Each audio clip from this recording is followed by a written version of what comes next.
2020 is a year we'd all like to forget.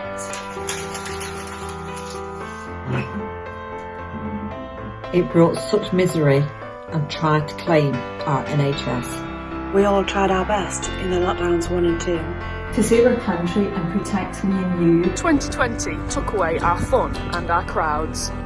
Our streets are empty, even our towns. And now we're in lockdown 3. Our teams are helping those in need. We now come to your homes with face masks and gloves. To help those who have been affected by floods. From the Highlands to Exeter and all across the land. Our teams are out there giving a helping hand. You can't see us now under these masks.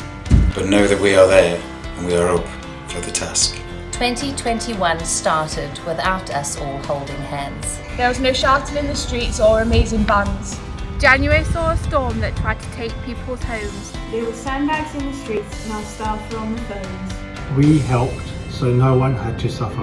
As we promised, we restore and you recover. But now we have a beacon of light. With a vaccine rollout that will stand up and fight. It will take away this terrible virus. We won't have to worry about it getting inside us. We won't have to meet through a computer screen. We'll be able to hug and shake hands with nothing in between. Our new life is waiting for us. It's a stone throw away. What will be the first thing you do? When you can go out in the world again, feeling brand new.